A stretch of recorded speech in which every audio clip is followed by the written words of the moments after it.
Zay le hoe ny hevitrao tanterao.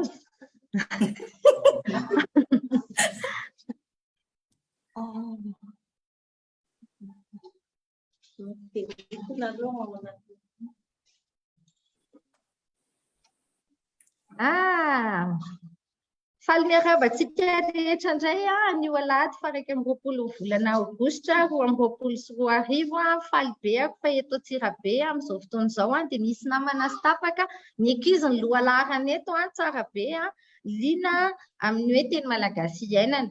Efa nanomboka tamin'ny 4 ora sasany androany arivo izay no fampitafatafa tao an-jaridainan'ny centre Lovasoa izay sorana manokana ny amin'ny fandraisany dia tena hoe mitaona anareo rehefa mandalo eto Antsirabe nareo dia mandalova ao amin'ny centre Lovasoa ao amin'ny Norvégiane ny filazan'ny olona azy fa sady mahafinaritra be ny fandraisana no indrindra misy rakitra ara-tantara izay tena mahaliana hoe ny fahatongavan'ny Norvégiane teto ny zavatra nataony inona ny nampitainy dia ahoana nanaovantsika azy dia mahafinaritra tena misy ohatra be dia be azo raisina misy lesona ihany koa dia indrindra ho an'ny ankizy zava-dehibe mihitsy no mahafantatra ny tantara hanatsarana ny androany dia anomanana ny rapitso.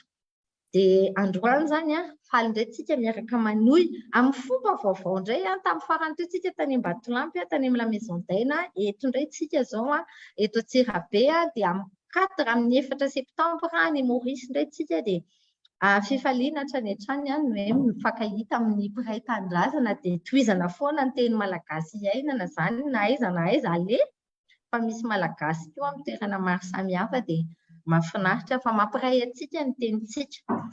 Androany misy lohahevitra izay tonga dia fa miteny mialoha fa aka fotoana lavalava ataoko ihany izay mahadiny iray ny adiny iray fa momba ny hoe fanomezam-pahasoavana dia azafady kely aloha riavako fa maninona ny lasa direct kely ny any amin'ny Facebook fa tsy any amin'ny azafady fa diso angamba ny partage azafady partageko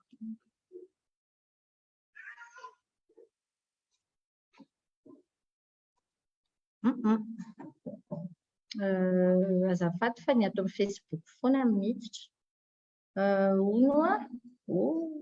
nanao andrana teo dia ny PowerPoint ko niditra fa androany tsy fantatro hoe naninona no tsy niditra izy mety zao mahita ve ianao zay miala tsiny fanomezam-pahasoavana inona indray ny dikan'io dia ahoana no iainana an'io voalohany indrindra aloha roa taona izany izay nanaovana nyity fandaharana teny malagasy iainana ity dia ny antony ahafahantsika migoaka mihaino ny tsiro ny ahavo sy ny alalala ny teny malagasy sy ny fiantraikan'izany eo amin'ny fiainantsika eo amin'ny fampivelarana ny maha-olona eo amin'ny resaka fitantanana ihany koa ny asa aman-drahà dia eo amin'ny fanabeazana ny olona dia eo amin'ny kolontsainantsika maha-olom-pirenenantsika.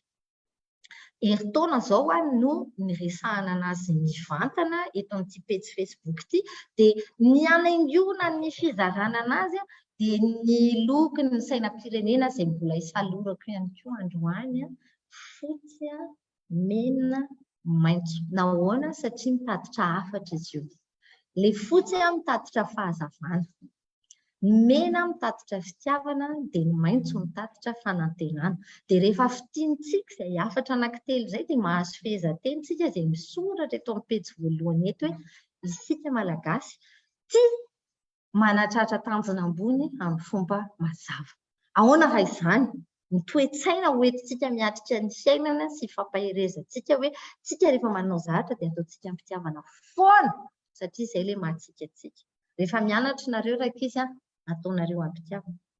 Mampianatra tsika ray aman-dreny manao ny asa tsika dia ataontsika ampitiavana ary rehefa mametraka tanjontsika dia le ry ambony ry satria ny tsodrano izay ataontsika malagasy hifanaovantsika dia tongava amin'ny ambony indrindra izany hoe manana tanjona ambony izany.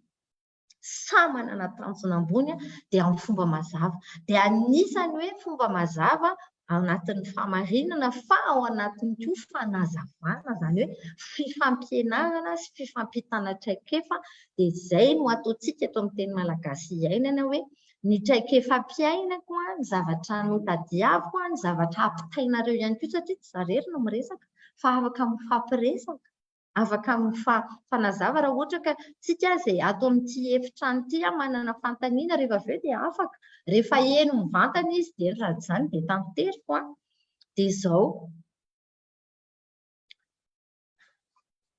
ho antsika malagasy tsodrano zava-mahery na dia efa volana aogositra tsika mbola mirary soa foana ny taona 2024 satria ny andro rehetrarehetra ao anatin'io dia tompon'andro mba ho feny fifalianareo fahasalamana fanambinana ho feny fitiavana dia ahasambatra antsika rehetra izay aombitsika ary ho feny fiadanana araka ny hiratsika ho amin'ny hiram-pirenena koa hoe hiadana sy ho finaritra izany firariana izany ao anatiny hoe zavatra izay ny tiatsika hisy tiatsika hitranga dia tokony mifanaraka amin'izay izany zavatra ataontsika ihany koa hoe izay zavatra rehetra mirona any amin'izay no ndao afafy satria ianao tsy afaka hamafy vonina voatabia dia azo voanjobory fa izay tianao afafy amin'ny fiainanao izay tianao jinjaina mantsy izay no afafinao te hijinja fiadanana ianao dia aza be vitravidra te hijinja fahombiazana ianao dia miasahany fomba maty fa dia izao tsika manana viana anankiray eto amin'ity teny malagasy iainana ity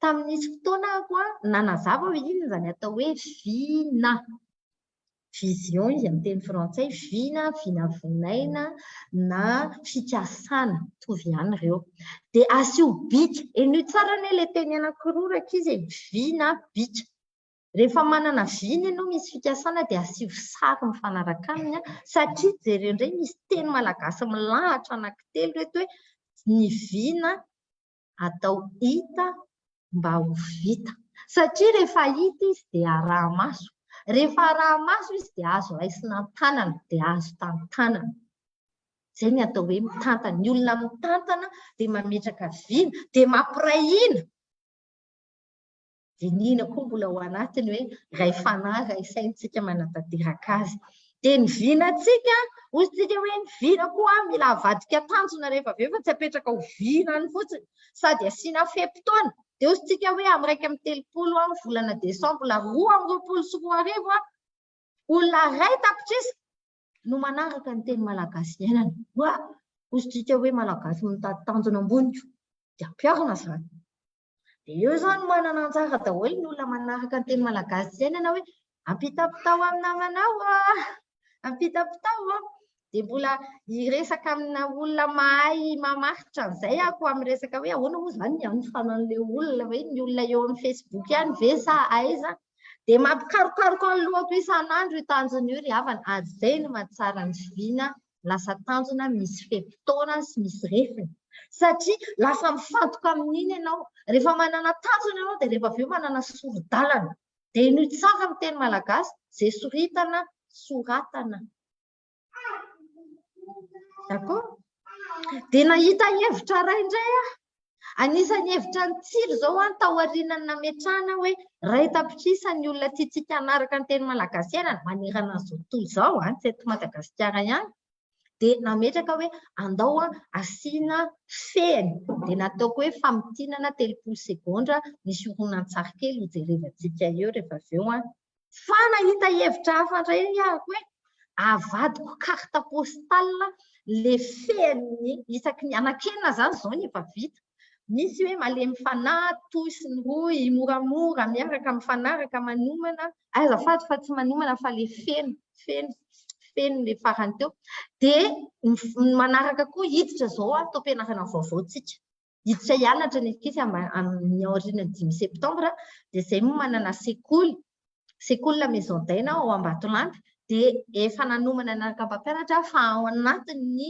malagasy amin'ny ambaratonga rehetrarehetra ampidiranay teny malagasy iainana dia afaka izany raha mahafantatra sekolinareo dia afaka mifandray aminay na tsy voatery mifandray amiko mivantana alay vao anatin'ny page Facebook le izy dia ho apetraka indray sary dia mbola heritreritra hoe ahoana moa ny ahafahan'ny olona mandray an'izay fa tena hoe afaka mahazo hevitra zany amin'ny orinasa efa misy mampiatra hoe resahana ny amin'ny orinasa ifampahirezana le teny ahafahana manana fijery mahitsy fijery tsara dia any am-pianarana koa zany zao dia hozarainay hoe ahoana moa fomba fanaonay any la maison-daina ho an'ny ankizy taranja T1 T2 taona voalohany faharoa ka hatramin'ny taona fahadimy ahoana dia ny ankizy any amin'ny CEG sy any amin'ny lycée koa ho ampijeranay an'io dia hotantarainay aminareo dia amin'izay raha misy toeram-pianarana T1 ihany koa dia afaka. Zay zany mampitsiry hevitra eny an-dalana eny ny fananana an'le vina dia ito ara zany ho anareo izay mety hoe tsy nanaraka na ny tanànanareo ihany koa hoe raiso ao anatin'ny petsy fa efa ao efa any amin'ny YouTube ihany koa.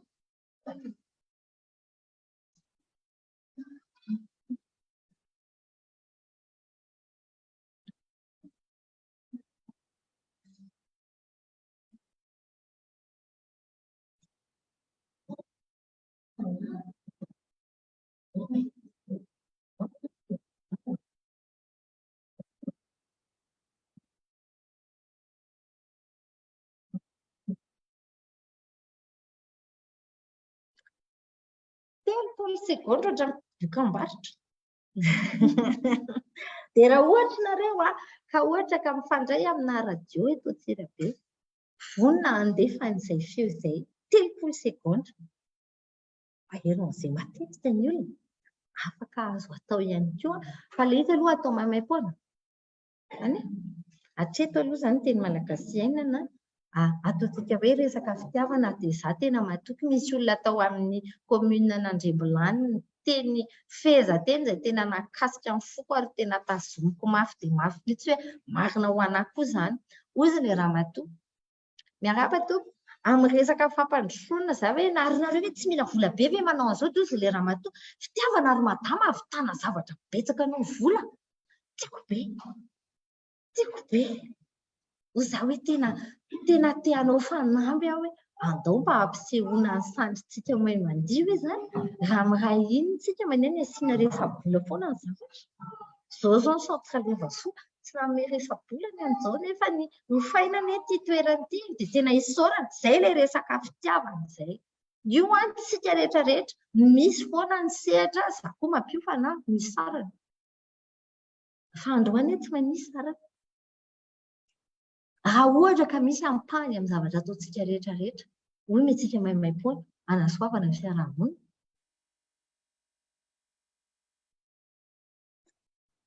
Atsika mivalina. Sa hoe ny olona raha tany Elomba vita service national ny anahy aloha ohatra ny service national kely. Ho an'ny mpanao SN rehetra. Androany tsika hiresaka momba ny hoe fanomezam-pahasoavana na ny talenta.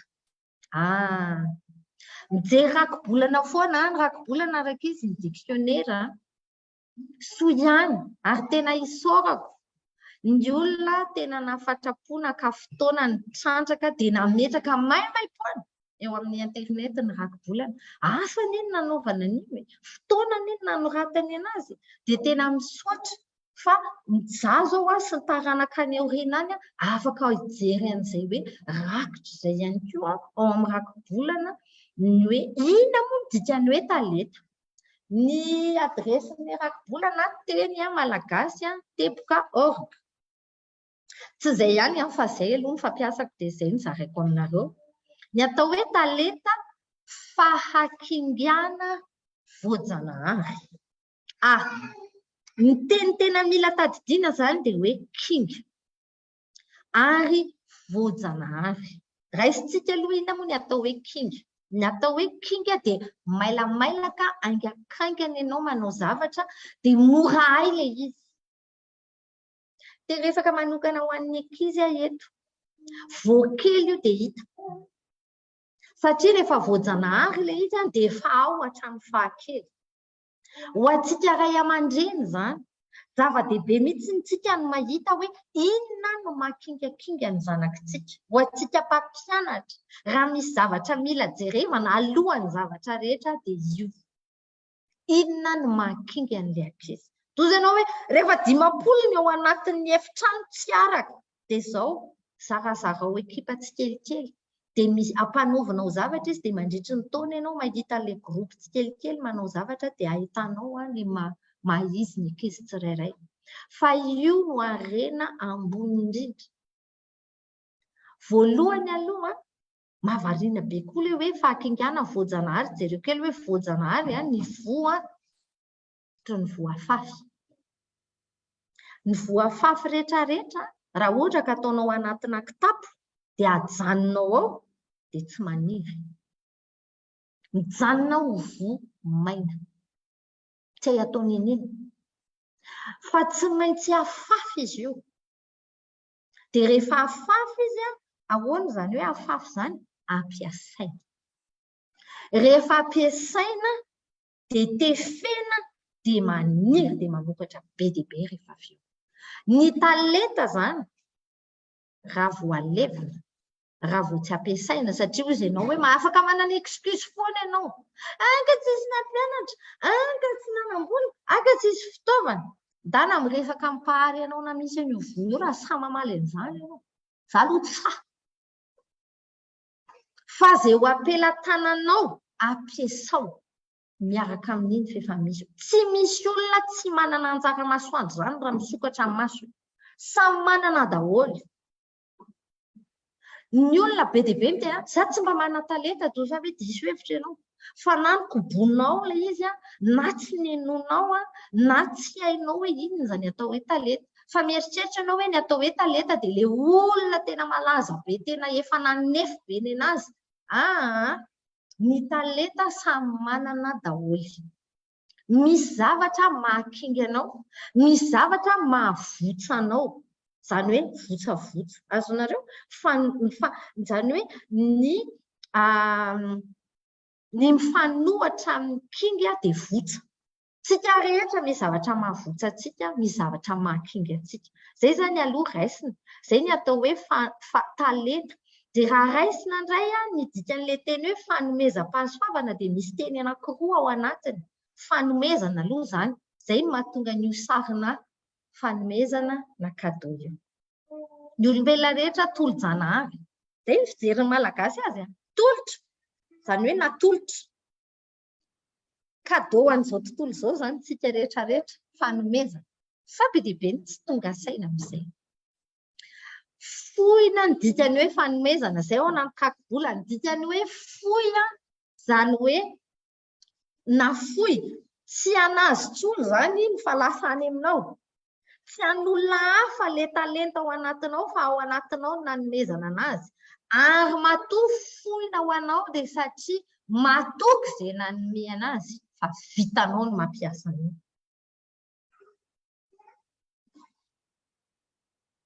Ary natolotra am-pitiavana io. Natolotra am-pitiavana ho anao. Tsy vitany hoe nomena ilay izy fa fanasoavana. Dia rehefa raisinao indray ny dikany hoe fahasoavana dia sotry na fototry ny hoe fahasoavana. Manasoa izany hoe tsara. Tsara ho anao io mamelona anao dia natao hamelona ny hafa. Satria ny talenta rehefa ampiasanao hanasoavana ny hafa, miarahaba dia mitombo hatrany hatrany. Na misy vola na tsy misy vola, ampiasao talenta. Dia misy varavarana misokatra rehetra.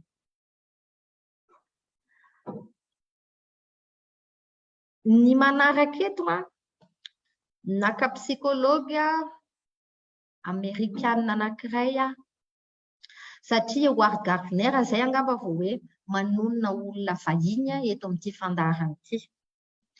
Tia ametraka ny anarany satria rariny raha hoe ny fikarohana nataony izay ho an'ny olona rehetra rehetra eran'izao tontolo izao fa tsy ho an'ny Amerikanina fotsiny dia ao anatiny tsika malagasy. Howard Gardner dia mpampianatra psikologia any États-Unis dia mampianatra neuroscience ihany koa izany hoe tena hoe ny androtokom-piainana io rangahy io dia nikaroka momba ny firafitry ny atidohan'ny olombelona indrindra ny ankizy. Nanoratra boky maro be izy izay nanova tanteraka ny fomba fanabeazana any amin'ny firenena mandroso. Raha raisina fotsiny Finlande, Norvège sy ny Suède, izany hoe ny pays scandinave, dia ny Australia, Singapour, Corée du Sud, ireo ny anisan'ny firenena tena nandray be ny asan'ity rangahy ary amin'izao fotoana izao, izay firenena amin'ny tany saiko izay ny anisan'ny sangany indrindra eran-tany eo amin'ny resaka hoe fanabeazana sy ny vokatry ny fanabeazana. Raha raisina fotsiny ohatra hoe ny any Finlande, raha raisina amin'ny raisam-pirenena hoe any no avo lenta indrindra ny fampianarana ary hoe manana olombelona tena mijoro sady mahay no eny. Izay mantsy. Ary misy tombanezaka sy masotsivana na kritera be dia be ahafahana mahafantatra an'izay fa ny Finlandais no anisan'ny tena mampiatra tanteraka ny asan'ito rangahy ito. Dia hoy izaho hoe sofianatra. Ny sofianatra. Le fakingana voajanahary io no harena voalohany ao antsika tsirairay avy, tsy ny vola. Satria ny vola raha omenao zaza roa taona dia tsy hay no mampiasa azy. Ny fahaizana mampiasa anazy izany ny zava-dehibe. Dia izao raha ohatra ka hoe azontsika tsaina sy tena hoe ataontsika hoe fotom-pisainana hoe ny olombelona ny voalohan-karena. Inona izany no tokony trandrahana? Inona no tokony hasandratra? Inona no tokony beazina sy tefena? Dia ny harena ao anatin'ny olombelona aloha.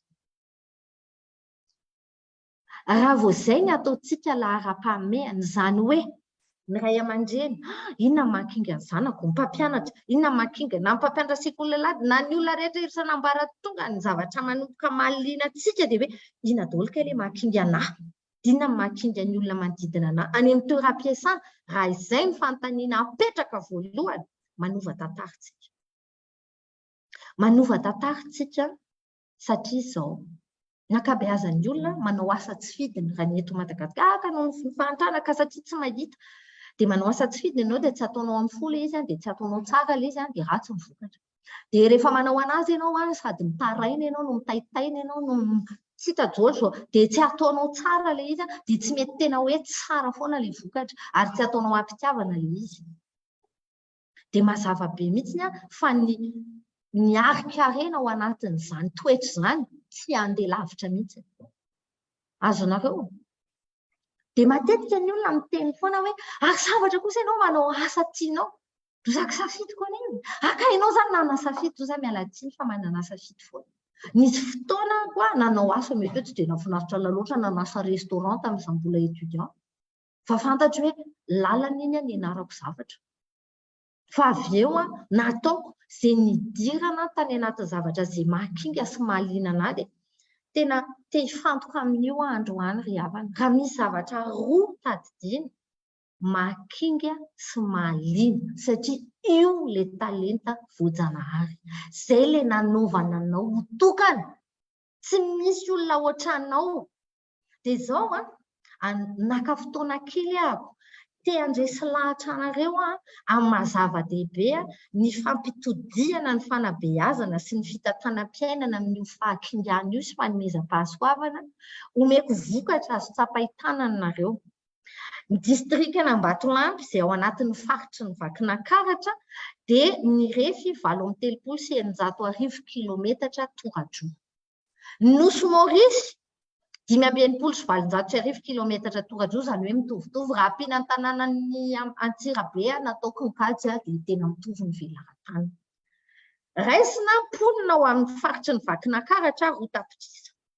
Mponina ao amin'ny Nosy Maurice atsasany raha tapitrisa mahery fotsiny. Izany hoe vitsy anisa noho ny olona eto amin'ny faritry ny Vakinankaratra izy montaniny mitovy amin'ny distrikta anankiray ao anatin'ny distrikta 7 eto amin'ny faritry ny Vakinankaratra.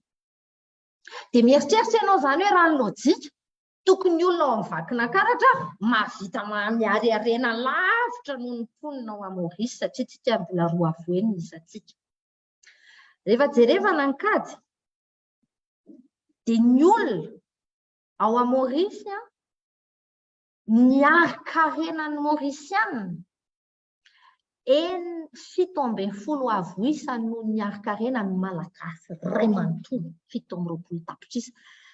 dia ankina mahita an'izany tarehimarika izany hoe mba samy manana saina fosy fanasy vatana ao anatin'ny vatan'ny olombelona rehetra 100 miliarana selula na ahoana ny misy olona hafa mahavita miariarena avo lavitra nohozany noho ny malagasy. Tsy natao ifampitorana vato izao fandaharana izao fa natao eritreretana lalina.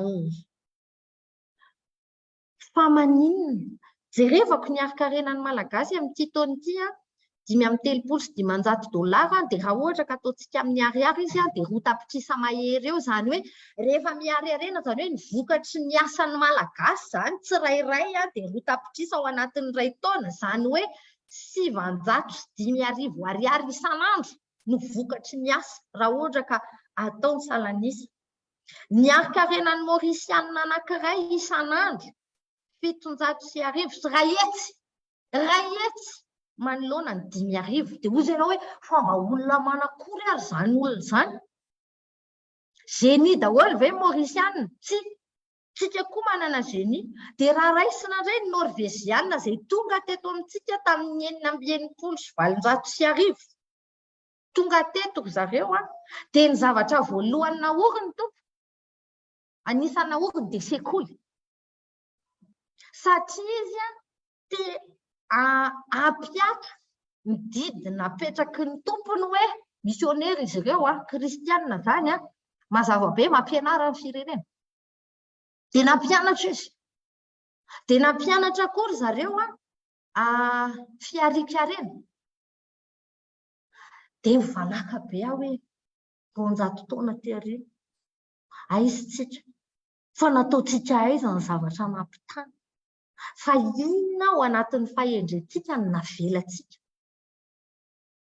So dia mba tsara hiverenana hoe tsika malagasy koa manana fahakingana fa so dia io no ny totofana, so dia io no nambanina, so dia io no midina tsy hita dia napetrapetraka. Fa raha io fahakingana io no manomboka jerentsika any amin'ny zanatsika, any amin'ny tanorantsika, amintsika olon-dehibe miasa. Za tena matoky hoe hanova tantarantsika satria izao Norvégianina tamin'ny taona lasa ny chiffre 2022 mbola tsy tiaviny azy. Fa tena mahaketraka na 707 telo alina 7 hetsy isan'andro ny arena vokarin'ny olona ray Norvégianina. Zareo ny voalohany indrindra raha tany. Ianao koa rehefa hijery ohatra ny eno sofianatra dikan'izany izany jerenao isan'ny sangany indrindra dia mba jerenao aiza ny elanelany totra ianao lavitry ny afo ny kitay. Kanefa izao za tsy tivy amin'izany fa te hijery ny zava-misy dia te hametraka fanamby dia te hiteny hoe amin'ny maharenana amin'ny maha-olom-pirenena malagasy fantatro fa manana sandany ohatry ny Maorisianina sy ohatry ny Norvégianina tsika. Fantatro fa manana saina ohatry ny olombelona rehetrarehetra tsika. Fa andao tsy tsontsoniavina tsony ny mahakinga sy mahaliana ny olona tsirairay izay voajanahary, izay tolo-janahary. Fa rehefa io no hitsakitsahana dia any amin'ilay zavatra sady tsy mahakinga sy mahavotsana no atao. Dia en plus raha mbola ampiana an'izay hoe tsy mbola mifampianatra dia io no raisina. Rehefa jerevana ny tahikarena sy ny fianarana fanabeazana ry havana. Norvégianina ao anatin'ny 5 voalohany. Ny firenena rehetra nyteneniko taminareo teo na ny Australie na Corée du Sud na Singapour na ny Finlande na Norvège dia 100 ny mponina nianatra daholo. 100 ny ankizy. Mazava ho azy, za tsy te hiresaka foto-drafitr'asa eto fa te hiresaka toe-tsaina dia te hiresaka teny. Isan-tokantrano, isaky ny toeram-pianarana, isaky ny toerana izay misy atsika. Andao hifatohana ilay mahakinga sy mahaliana dia ho hitantsika hoe inona ny vokany. Atoroko anareo sady faly manao an'ity fifampizarana ity alohan'ny fidiran'ny mpianatra. Satria rakitra mipetraka ity ao anatin'ny pejy Facebook. Raha mahafantatra nareo mpampianatra na toeram-pianarana dia afaka maka an'io mamay-pony izy ahafahan'ny mpampianatra sy ny ray aman-dreny rehetra izay vonona ny hanao an'izany amin'ny teny malagasy miaraka amin'ny sary dia reto misy anankivalo ny fahakingana. Ny fahakingana tsy hoe voalohany fahanomboako azy dia kinga amin'ny fampiasana teny. Reto misy ohatra anankitelo fantatritsika be dia be mazava ho azy fa ireo aloha ny raiso. Rado kinga amin'ny teny. Michel Rakotsona kinga amin'ny fanoratana teny niazy amin'ny teny frantsay nahazahoany amboara be dia be. Ny dadako ao anatin'ny olona kinga amin'ny teny. Izany hoe ireo olona ireo na tamin'izy voakely ary dia afaka samy miteny daholo hoe tia mamaky boky tia manoratra dia tia mizaha. Raha mananjanaka izany nareo na mahita ankizy kely any am-pianarana tia miresaka izao anatin'ilay basy vava koa dia bavarda tany anatin'ny bulletin dia aika moa iny fahakingana iny izay ny asako izao. Mamelona anahy tsy hamelomako ny hafa zaho any. Zava-dehibe ny tsy mamefehany ireny ary tehiteny amin'ny ray aman-dreny hoe zanako tsy voatery hitovy akingana aminao satria izay no mahatokana azy ary tsy afaka forsenao tsy maintsy hanana ny fahakingana. Ahoana izy raha avela mivelatra amin'ny maha izy azy fa jerevana aloha hoe inona ilay mahakinga dia inona ilay zavatra mahaliana sy manintona anazy. Latsaky ny enina taona iny ny fantatra. Latsaky ny enina taona. Izany hoe ny préscolaire dia hita ireny. Ny faharoa fahakingana amin'ny lojika sy fikirakirana tarehimarika. Manana professeur Howell tsika amin'ny resaka énergie atomique raha tsy diso ingany tsy teniteny foana. Nisy koa vehivavy hitanareo vehivavy tovovavy mitsikitsiky io docteur Rentsou volamino Arvelo any Afrique du Sud izy amin'ny université any fa docteur amin'ny resaka matematika. Vehivavy koa afaka kinga. So mieritreritrinareo hoe ny scientifique ny lehilahy ihany tsy haiko hoe taiza ny idiran'izany finoana hafahafa izany fa ny vehivavy koa vehivavy koa afaka kinga amin'ny resaka lozika sy fikirakirana tarehimarika. Dia misy koa malagasy mipetraka any ivelany Hugues Randriambololy io anisan'ny voaka voalohany izy tao amin'ny lycée Louis le Grand amin'ny resaka prépa maths-p voaka tamin'ny normal sup izy tiako tenena izany hoe be dia be tsy afaka hitanisa fa izao raha vao ny ankidireo olona ireo samy miteny daholo hoe voakely izy dia tia mikajikajy. Anisany hitefena ny saina amin'ny resaka lojika fanaovana fanorona. Ny sinoa mampianatra jeu de go ny taranany iray manontolo efa 5,000 taona lasa nisy iny ny jeu de go. Tsika manana fanorona. Mianara mizara manao fanorona atao fahazarana fa tena mampikirakira ny connexion neuronale ao anatin'ny atidoha. Tena marina izany.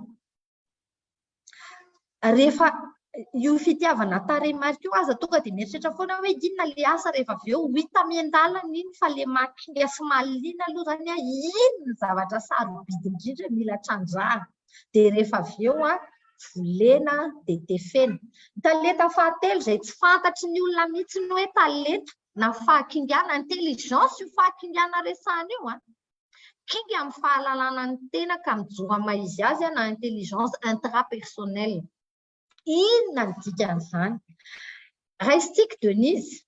Denise dia olona ny solo-tenan'ny malagasy tany amin'ny concours na mozika. Rehefa mijery ny akanjon'i Denise ianao sy ny taovolony, taovolo malagasy tanteraka foana. Ary hitanao hoe vehivavy mijoro mihorom-paka. Dama ao anatin'ny iran'izao tontolo izao tsy haiko hoe firy na ilay groupe Malheur Ray manontolo moa fa dama no mitarika anazy dia izy koa tao anatin'ny programa ny eritreretiny hoe entin'ny hanabeazana dia hitanao mihitsy hoe olona mihorom-paka amin'ny malagasy. Olona mihorom-paka amin'ny fahendrena amin'ny maha izy azy ary olona tsy mikoso maso tsy menamenatra amin'ny momba an'izay. Izany ny olona hoe manana intelligence intrapersonnelle mahafantatra amin'ny maha izy azy dia mijoro amin'izay. Marge koa ilay nahazo ny The Voice tamin'ny taona lasa ny zavatra hitako hoe tena nisongadina taminy ampianariny teny malagasy tompoko ilay olona teny malagasy izy niresaka any amin'ny The Voice.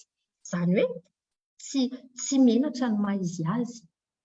Zay dia anisany hoe rehefa mahita ankizy nareo hoe mba manana personnalité ty zazy ty manana intelligence intrapersonnelle. Indraindray voakely mihitsy dia manana misy ankizy manana an'izany. Iny zany le fomba ahafahantsika mahita an'ilay fahakingiana zany no tiako atoro eto satria tena sarobidy loatra. Misy ohatra marobe fa tsy maintsy nanivana kely ahako dia miaraka amin'ny solomasoko moa mazava ho azy hoe ilay fijeriko. Ny fahaefatra fahakingiana dia kinga amin'ny fahaizana miaraka sy mitarika ny hafa. Matetika ny ankizy any am-pianarana rehefa tsy mahay kajy, rehefa tsy mahay letatra dia ohatran'ny hoe tsy mahay ninninona. Fa ilay toetra zany tsy mba raisina loatra any, fa ny fianarana lesona foana. Ny fahaizana mitarika, fahaizana miaraka amin'ny hafa, amin'ny teny frantsay io intelligence interpersonnelle.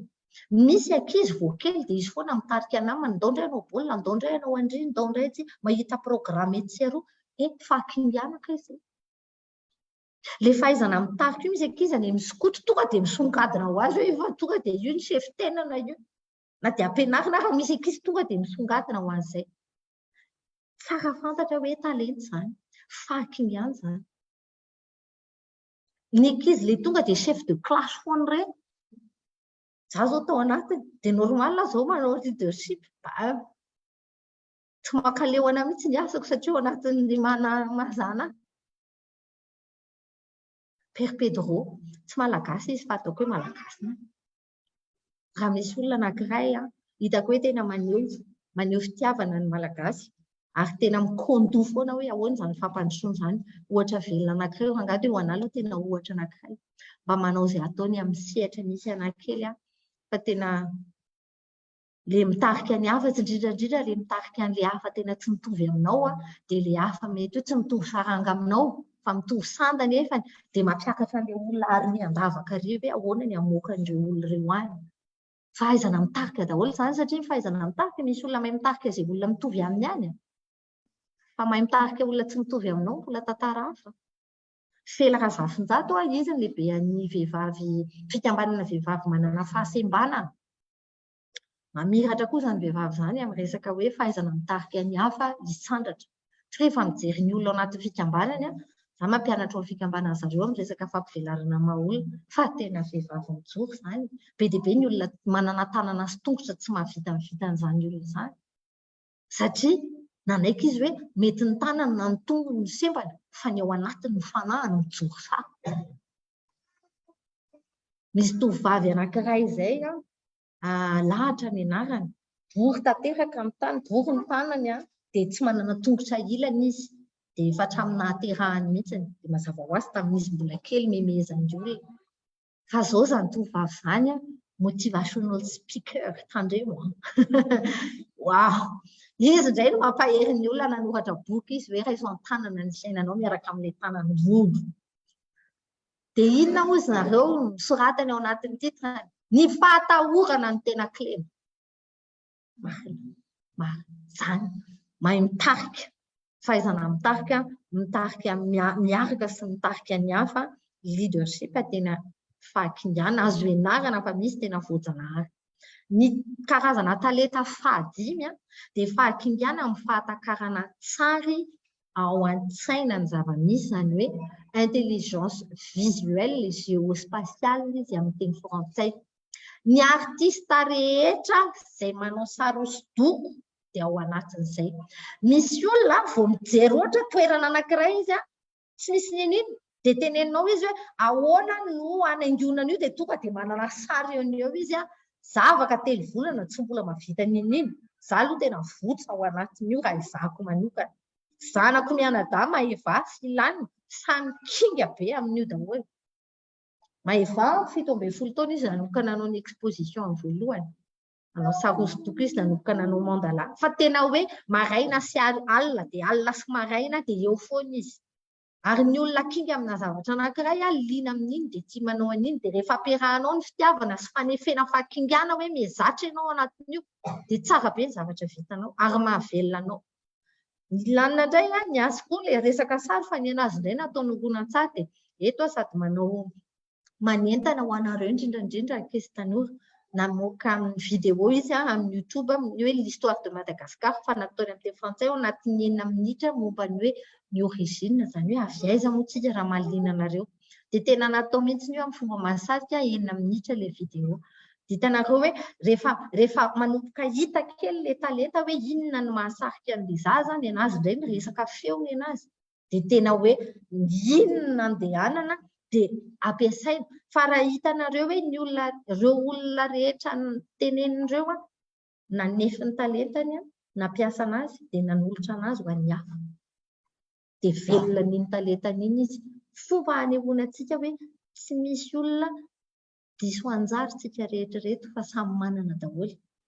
Fa andao tsika koa anefiny antsika dia hitanareo ngamba ny eo sady miheno no mahita hoe za koa manana ny fito talenta fahenina tonga amin'ny fampiasana vatana. Dia ny fanatanjahantena ny tena nasongadiko satria anisan'ny olona tena manambany ny fanatanjahantena ny fianakaviana malagasy matetika rehefa misy zaza hoe tena kinga ohatra amin'ito aza be lalao baolina fa tsy mahavelona iny. Soa ihany bolida fa nanohy ny filalaovana baolina soa ihany. Ny zanaky ny olona sady ampianarina no atefena ny talentany afaka atao izy roa raisina zo ohatra te sahatra zavatra mo any Frantsa izy anisan'ny ankizy efa milalao any amin'ny Roland Garros izy satria nahoana sady tia an'ilay tenisy izy mihita hoe kinga amin'ilay izy dia sady mianatra izy manao an'ilay tenisy azo ampivadiana ilay izy.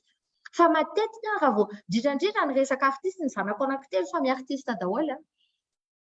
Dia anisan'ny mahafaly anao hoe samy velona amin'iny daholo izy avy eto Madagasikara ary tena izay mihitsy ny fanamiko hoe tsy maintsy porofona fa io ny nanaovan'Andriamanitra azy dia io zany marina amin'ny teniny izy mamelona anazy io dia mahavelona. Sarotsarotra ilay izy fa azo atao dia azo ifanampiana. Fa ilay masontsika ray aman-dreny zany ny tena zava-dehibe satria anao dokotera tsy maintsy dokotera ny zanako lamatoa. Izy amin'ny teny anao fa kinga amin'iny izy fa dia hoe izay aloha ny tezan'ny ankabeazantsika dia tsy namena safidy mihitsy dia tsy mivelatra ilay maha-olona dia niteriterena fotsiny hanao zavatra didin'izay olona masy teny io. Dia ilay tena talentany amin'izay fotoana izay tsy tena mivelatra nefa inona no nanaovana anazy, inona no ariana anazy dia te hametraka hoe ny talenta rehetra tompoko manana ny sandany, manana ny lanjany ary izay mahatolo-janahary azy satria natolotro amelona iny talenta iny. Raha ohatra zany tsika ka mahay mampahery manaja mikolokolo an'izay sandratra ilay maha-olona. Fahafito fanomezam-pahasoavana kinga amin'ny mizika sy gadona be dia be malagasy manana an'io. Orakoto fora aloha ny raisiko voalohany raha miresaka mozika fa mba betsaka ihany ny olona mpanao mozika fa izy ihany misy sary amin'ny vola.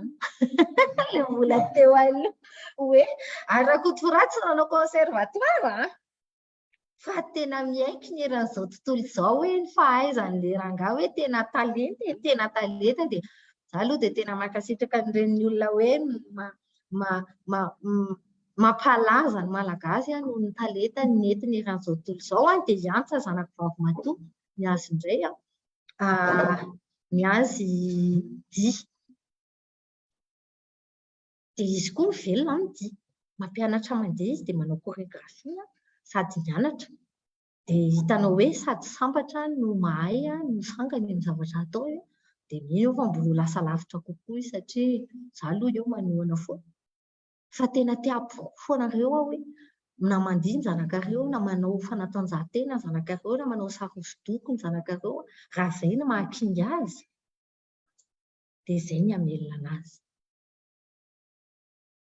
Ny fahavalo kinga amin'ny fahafantarana ny zavaboary dia mba hazava ho azy professeur Rakoto Ratsimamanga sangany tanteraka be dia be ny olona mahay an'izay eto fa tsy afaka hoe mitady maromaro fa izy aloha anankiray azo atao hoe tena filamatra mihitsy hitanareo ilay fitiavan'ny zavaboary mbola nampiny fahaizana sy fahalalana dia nahafahana nanao fanafody maromaro ao malagasy ary tena hoe rakitry tantara mihitsy hoe ny fahaizan'io rangahy io lasa mampisy fondation misy mpikaroka maro nanohy ny asa nataony ary mandeha lavidavitra kokoa noho izy voatery ohatra anazy daholo tsika rehetrarehetra fa ilay lalana ny zorony afaka tena raisintsika ohatra mamanay indray ny eo akaiky eo izy indray dokotera amin'ny resaka paléontologie fa izy koa dia tena hoe amin'izay toerana rehetra alehany dia resaka zavaboary tontolo iainana dia hitanao mihitsy hoe sady mahaliana anazy mahakinga azy dia nianarany dia lasa mampianatra izy présidentin'ny femme science izy izany hoe ao anatin'ilay vehivavy koa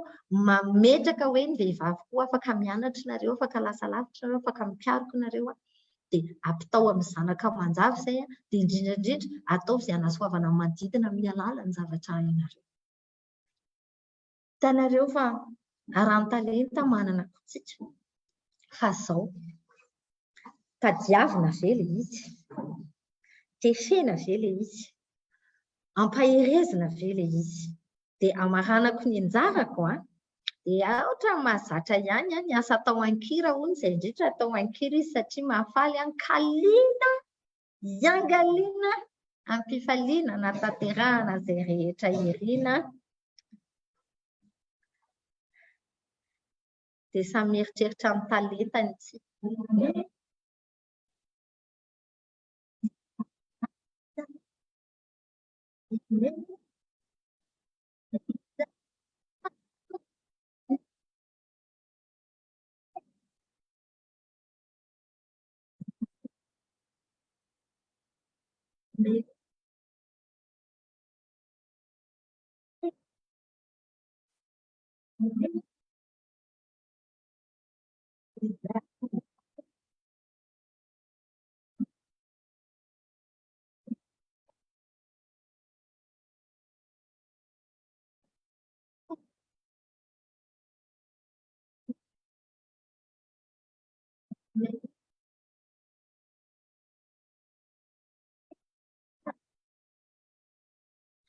Dia ny ara izao talenta kely niantako ilay milalao amin'ilay teny dia ny nahy mozika fa ilay gadona eo ihany. Ny ara izao talenta kely niantako ilay milalao amin'ilay teny azafady fa lasa miverina ato ilay mila pihana izany ilay son anao mipihana azafady. Amin'ny manaraka indray milady manaraka milaza malaza izany izao misy teny mifandraisana mba milaza sy malaza ahoana indray ny ainana an'izay dia misy fandraisany tanteraka eo amin'ny vinantsika eto amin'ny teny malagasy iainana dia ajanoko eo ny fampizarana fa hiainao anareo indray ary misaotra indrindra misaotra fity.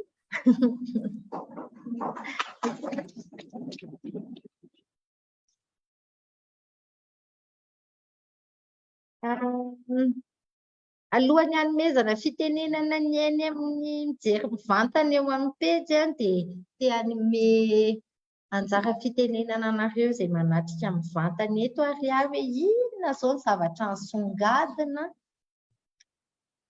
tonga dia maka mikro dia iny tsara. Inona nisongadina taminareo ary ny zavatra teo. Inona no nanaitra na nisongadina.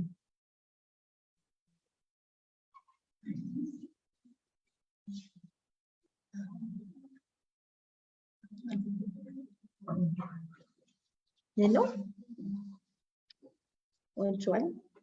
Inona nahafinaritra anao na inona ny nisongadina na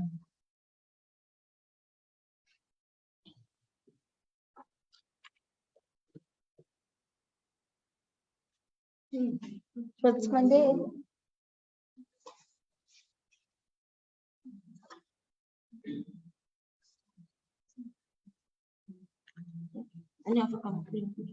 Afaka miteny. Inona nahafinaritra anao? Mandroso. Oui. Ohatrany tsy mandeha ilay micro fa teneny dia resahako eto. Tsy mandeha.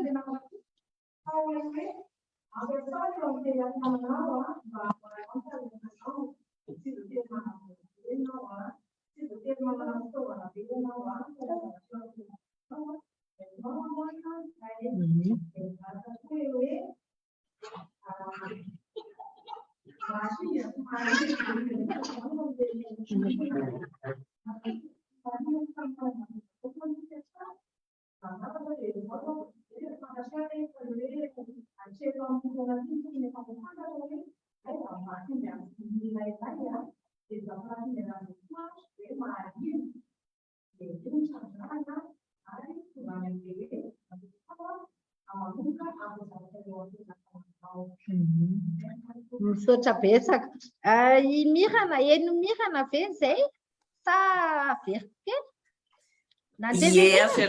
avereny kely azafady. Zao avy ny zavatra tena nanaitra anazy hony dia le hoe ampiasao zay ho ampelantananao na dia tsy manam-bola be raha tonga dia ampiasao iny talenta iny dia ny faharoa koa hoe le mahakinga sy mahaliana ny tena zavatra mila trandrahana indrindrandrindra ho an'ny ankizy ho antsika olon-dehibe koa mazava ho azy fa le ankizy zany no tena atao lara-pamena jerevana zay nanaitra azy amareny-pianakaviana aloha dia tena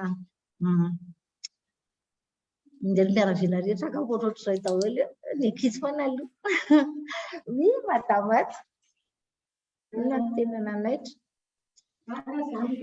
kay anaty talenta zany afaka hoe mampivoatra sy mampivoatra ny resaka hoe fahadindiana fampiasana vatana zay vao zavatra sportif atao hoe nefa zay no resaka zany zany tsy mahavelona tsika zay anao tsy mahavelona zay zao tena nomana compétition maso karena ny be be dia sady kivy ihany hoe ahoana koa zany tsy mahavelona nefany entinao mampianatra eto hoe afaka trandrahana zany ohatrany hoe mahatonga saina zany izy sy madama anankiray hoe gaga be izy hoe ay le fanatanjahantena le fahakingana fampiasana vatana azo trandrahana dia hoe atreto any zany any sportif fa masokarena amin'ny be dia be ozy izy fa tsy mahavelona le izy dia mamperitreritra eo ahoana ny trandrahana azy na zavatra mety afaka hoe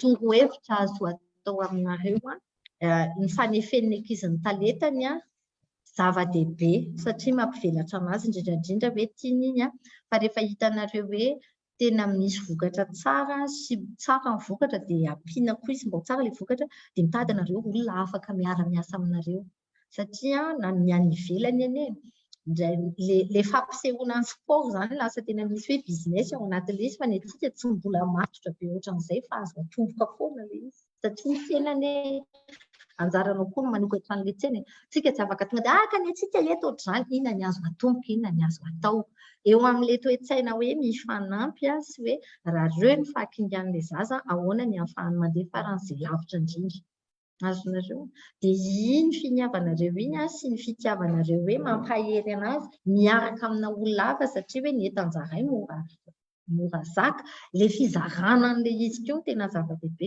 dia rehefa miady rery ianao dia sarotra fa raha misy olona hafa dia afaka atao ihany raha ny anahy ohatra zao hoe ame ohatra hoe ny anahy tsy any amin'ny fanatanjahantena fa ho an'ilay zanako any amin'ny resaka dia ohatra ny fanatanjahantena ihany tena hoe ny olona izay nifanena tamiko any amin'ny resaka asa ka hitako hoe mety afaka manampy anazy na manefi ny talentany dia nataoko dia tsy olana amiko mihitsy no mandeha manontany io hoe tsisy manontany voty amaina fa indraindray koa tsika tonga dia ao anatin'ny saina ny tonga dia manisy sakana hoe raha zao ilay nataoko dia eto ve izany dia eo koa ilay fahasahiana sy ilay finoana ao anatin'ilay satria ianao tia nisy santany an'ilay ezaka ilay zaza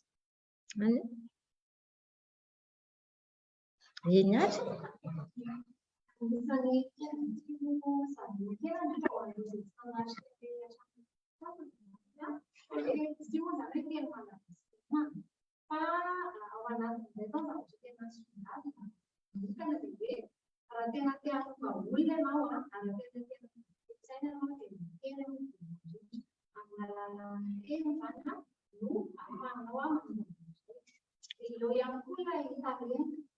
ao anatin'izay talenta izay dia hoe sanganasa mila ny fianarana nahoasina ahoana ianao ahoana vana dia samy efa nanana izay talenta mipetraka trandrano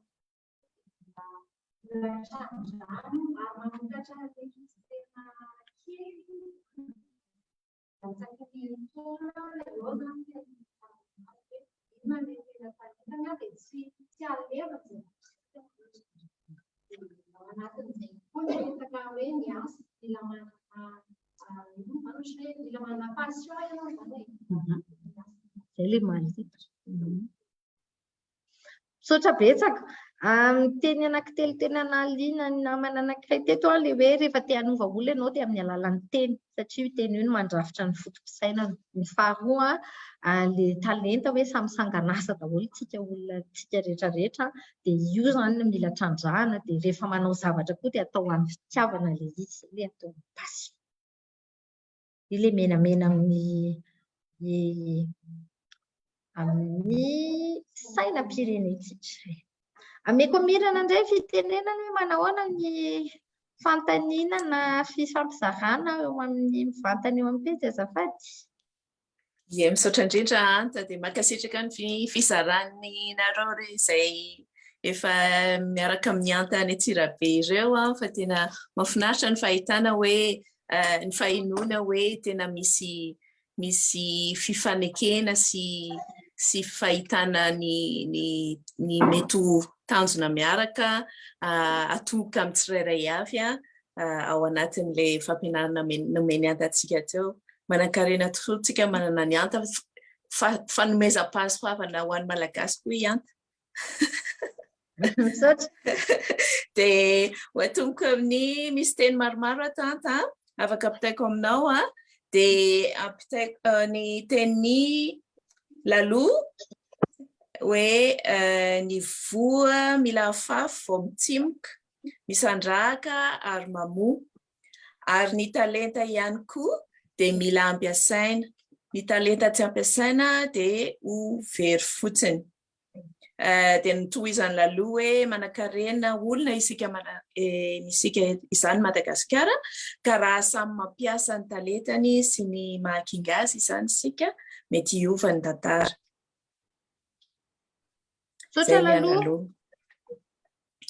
Ny teny manaraka Anta ny any Nivo. Misy ny olona miteny hoe za angamba efa totombitana voaozina fa tsy mety mahita asa, tsy mety mananjanaka, tsy mety manambola. Mba misy fanazavana azafady satria mba mila fanazavana azafady satria ianao miteny hoe manana talenta daholo ny olona fa misy kinga, misy votsa, kamo ve izany izy tsy mamoaka ny fanomezam-pahasoavany. Azafady indraindray tena hoe tsy hitantsony ilay izy. Indraindray tena tototry ny adi-piainana dia tsy eritreretina tsony hoe inona ilay mahakinga sy inona ilay mahaliana.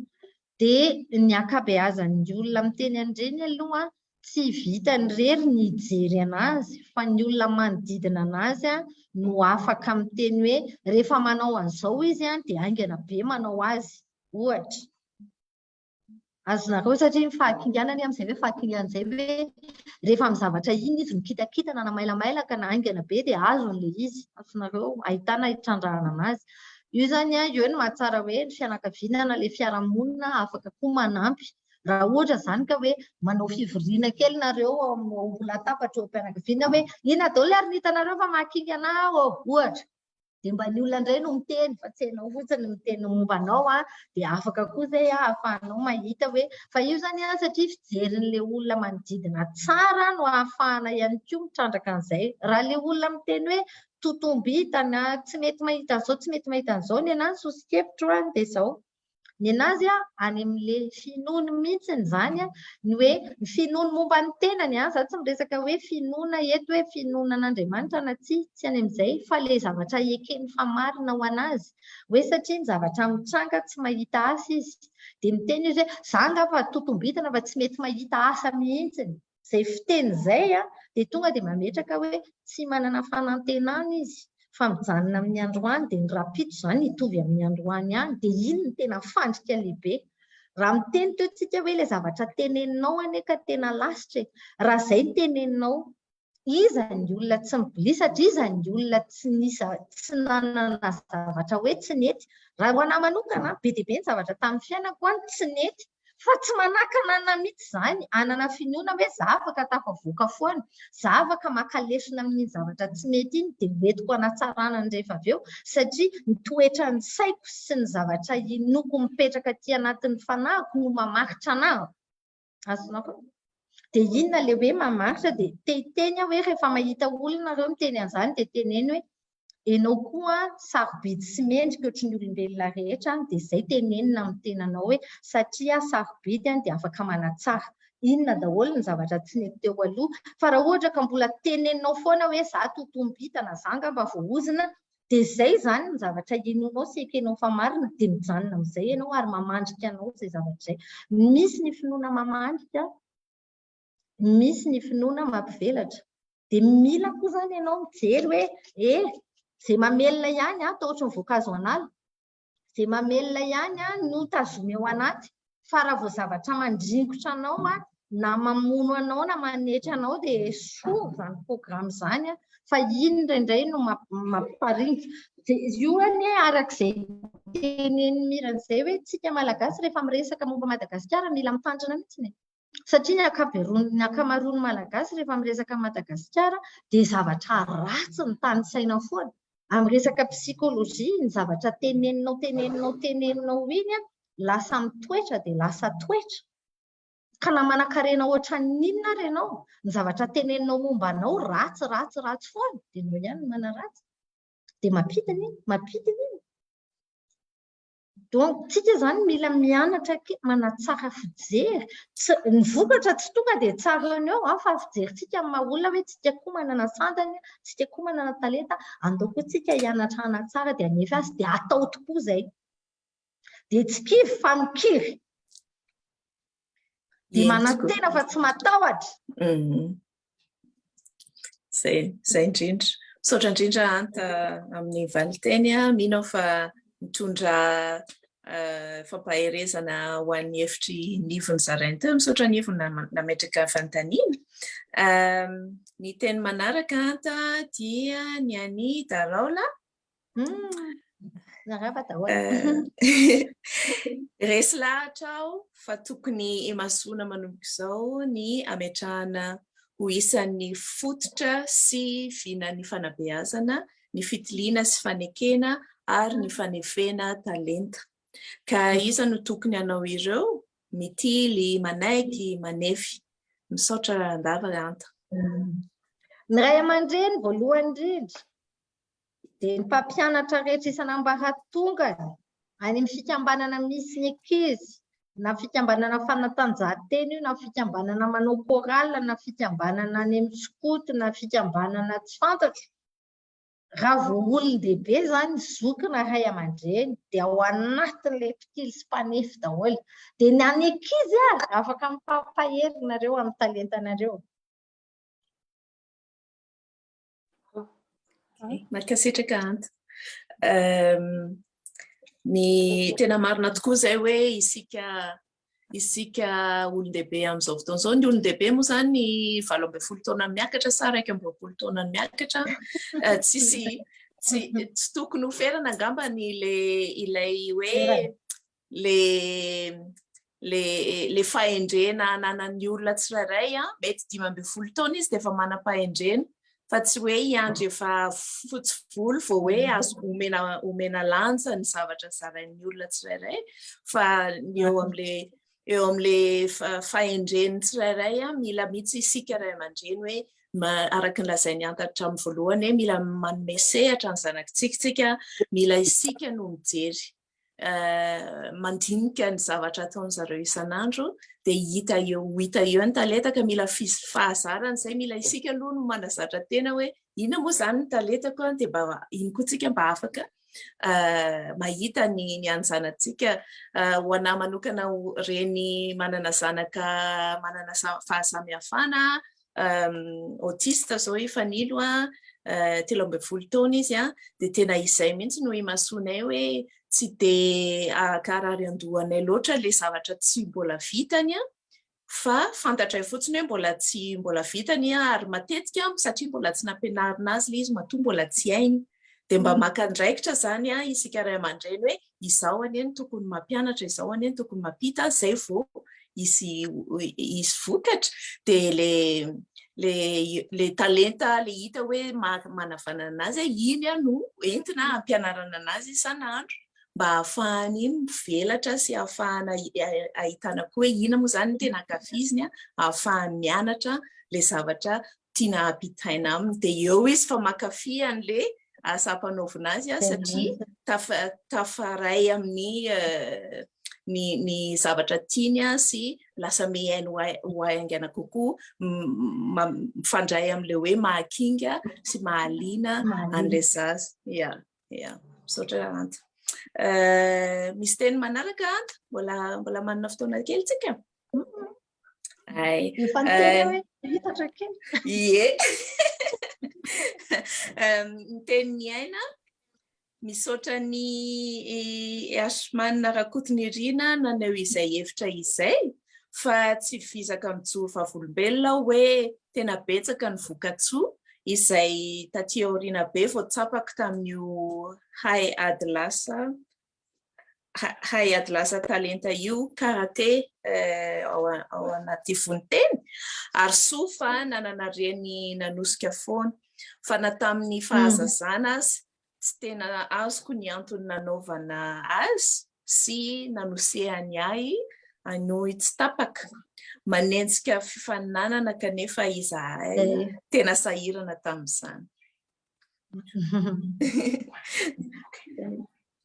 zay ny any aina ny teny manaraka anta ny any andrianina ny azo no mba faniriko dia anaovany antany ity fizarana ity ny association vehivavy iray izay tena tsapako hoe mila nyity famelabelarana ity satria raha ilay reny efa difotra anaty fahasarana tsy afaka ahalala sy ny mahakinga sy mahaliana azy dia mety tsy afaka hijery izay mahakinga sy mahaliana ny zanany akory zany hoe ny mpitaiza amin'izao vaninandro izao zany tena mila nyity sotra betsaka azafady kely afaka andrianina afaka tonga dia ampitanao amin'ny olona le lien fa tsy miandry anay resaka aminy vonona fampiresaka mazava ho azy fa alohany afaka tonga dia efa mijery eo amin'ny pejy izy satria izay mihitsy ny anaovana an'izao hoe mba hanafaingana ny fampitanan'le hafatra dia efa afaka mijery sahady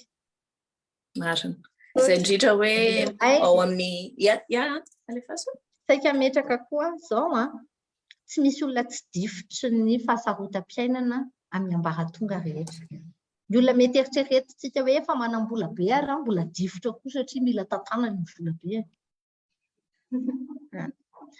dikan'izany io na ny mahantra na ny manan-karena rehefa reny rehefa ray dia ray reny za tena te-hampahery rehefa tonga saintsika hoe ny arenantsika voalohany marina ve ny zanantsika marina mila omena sakafo izy dia mila miasa tsika dia mila mitady voitsika fa misy fotoana izay hoe iarahana miaraka aminy inona ny lahara-pahamehana atao inona raha le vola be raha ohatra ka hoe tsy fantatra koa ny mahakinga sy mahasambatra n'ilay zaza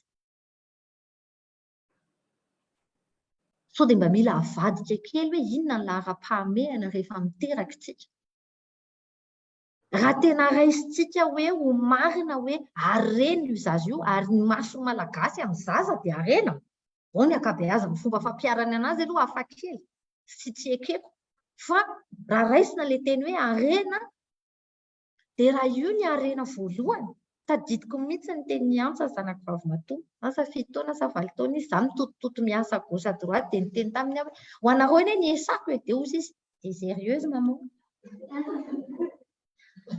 zay te sérieuse maman zay tena niraisiko ohatran'ireny hoe sanatria felaka fantatro tsy felaka fa tena vembena kely anahenao an'ilay izy hoe aona tokoa moa zany tsy izay mifandraisan'ilay zazan'ilay izy fa tena natonga saina be anazy hoe ty fiazaka zahako ty lazaiko fa ho anazy nefa izy tsy mahazo ny zavatra tadiaviny efa ty amiko dia tena nanova be zavatra taty amiko izay tsy nanova be ihany koa fandaharam-potoana voky ara le zaza fa tsy fantatrao iza le zaza so dia sady tokony hovokisana le vatana dia le saina dia le fosy le fanahy tozana ohatra ny asa makadito zay no maharaisy reny dia ndao efa pahery ndao efa nolotra hevitra tsisy fanomezantsiny mihitsy eto fa tena hoe ahoana ny fampahiraizana ao anatin'izay toejavatra sarotra izay fa rehefa misy zavatra sarotra lara-pahamehana foana apetraka tsara aloha voalohany indrindra. Izay tena azo atao hoe fototry ny fahaiza-mitantana. Be dia be ny zavatra ataonao fa inona aloha ny lara-pahamehana, inona ilay maha-eo anao, inona ny zavatra ambony indrindra ho anao, iny aloha atao voalohany. Saotra indrindra Anta, raha ny fiainana manokana, fiainana efa mianaka manokana dia anisany nanampy anahy mihitsy zao ohatra ny mametraka an-tsoratra an'izay laharam-pahamehana izay hoe ataoko hitan'ny masoko mihitsy ilay izy hoe io ny zanako dia ataoko alohan'ny zavatra rehetrarehetra, apetrako alohan'ny zavatra rehetra ary mila ekeko izay aloha fa tsy ho ataoko pirofo ho an'ny olona hitana hoe ho anahy manokana mihitsy aloha no pirofo mila hitako dia mila hitako isan'andro iny satria ho avy ilay fotoana ilay tena hoe reraka tena hoe mba te hitsotsotra fotsiny sy ny sisa dia mieritreritra hoe rehefa omena finday ilay zaza na ampirehetina ny fahitalavitra na ohatr'izany dia izay no azahoanao hipetraka. Mety azo atao ihany izay fa mila mba maka fotoana isan'andro sika apetraka ao anaty diary mihitsy hoe hatreto katreto dia hiaraka amin'ny zanako dia tena mifantoka ilay fifantohana iny ilain'ilay zaza iny hoe tena mijery anahy mama, tena miresaka amiko mama, tena mihaino zavatra teneniko mama ary tena mba manome hevitra sy mifampizara hevitra eo. Tsy eo toerana fisakafoanana ihany koa no afaka hifanaovana an'izany fa amin'ny lafiny maro fa marina mihitsy lazainy antasay hoe mila ampidirina ao anaty fandaharam-potoana ilay zavatra tiana atao miaraka amin'ireo harena be atsika ireo satria ireo tokoa ny tena harena voalohany ary sao diso lalana ilay harena vola azo sy ny sasarana isan'andro hoe sao dia ilay fividianana zavatra materialy be da be omena ny zaza no everina hoe apety ny fiarahana amin'ny ankizy fa sao dia tokony iverintsika amin'ny hoe mba manao ileo amorom-patana le mba miara miresadresaka iny sary iny sao dia tena hitako mahafinaritra mihitsy mieritreritra azy hoe mba miaraka ary atao minitra vitsivitsy mety ananana fa mba atao matetika mba atao isan'andro rehefa mba samy eo rehefa mba samy mifankahita eo fa tsy hoe rehefa farany herinandro ihany vao hoe haka fotoana kely ho an'ny ankizy dia ahoana izany le latsinainy ka hatramin'ny zoma le ao anatin'le rotoroto isika fa anjarantsika mihitsy tokoa ny maka fotoana mba ahafahantsika manana fotoana fa io fotoana io raha tsy alaina io dia apetraka hoe eto anao an'izao eto anao an'izao fa raha tazontsika ato fotsiny dia betsaka le zavatra irehana dia adinodino indray iny aloha fa ihanta efa nampianatra antsika ao anatin'ny horonan-tsary tany aloha hoe ohatry ny ahoana izany mametraka tanjona mba manisy bika mba hita le vina dia izay no anisany ampahomby ny ezaka rehetrarehetra ataontsika isan'andro fa mampahery antsika rehetra hatrany. Izany ny iPhone voaniditra azafady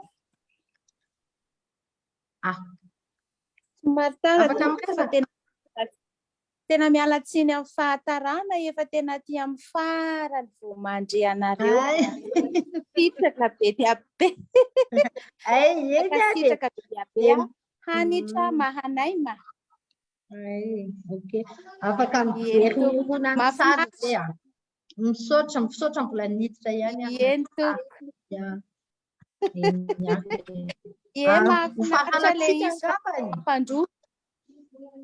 Oui, bien sûr. Inona lafa iresaka.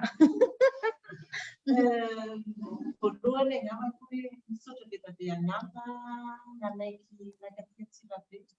Tena faly be zahay moa fa tsy zaretra faly nandray anao fa dia tolona rehetra nafohy fotoana niaraka tamintsika eto.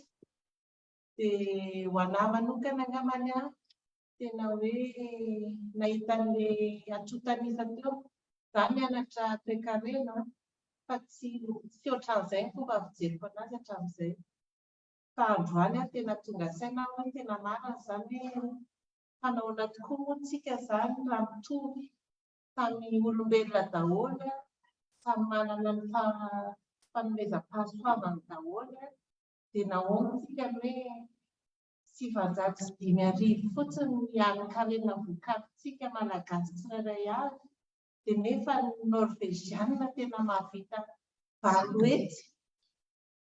Dia tena tsy haiko aloha ny hafa fa ny anahy kosa ny tena manodona ny ambopompo iny tena hoe tsy samy olombelona tsika.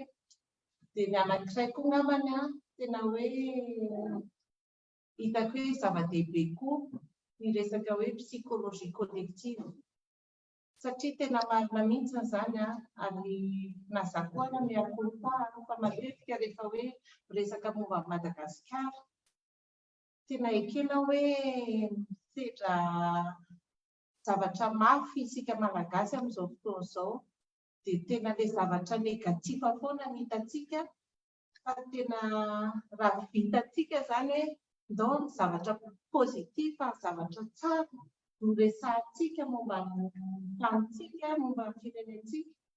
Tena le toe-tsain'ilay firenena mihitsy izany no vaina hoe dia mety mino aho hanova zavatra izay.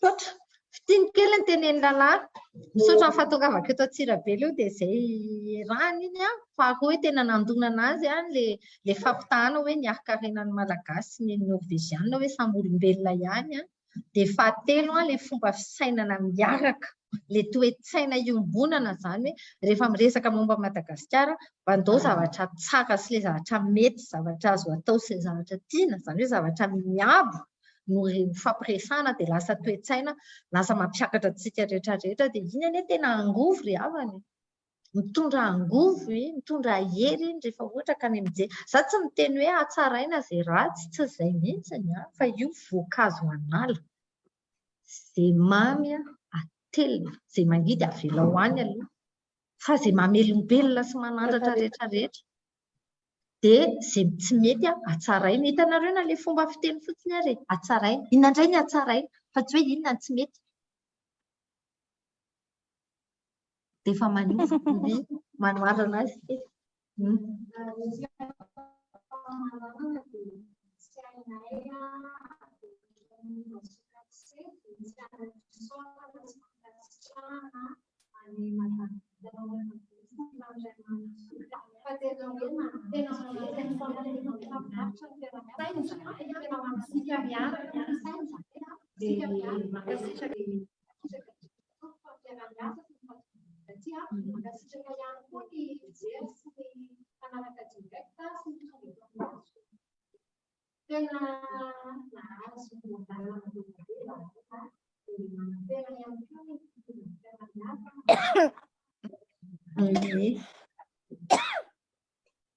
Fitiny kely fa mila manatsara ny resaka lafiny teknika ako ahafahana manao izay, tsy voalohany hoe niaraka mivantana tamina olona maromaro ohatran'izao dia lasa misy feo, misy écho, ina moa ny écho amin'ny teny malagasy?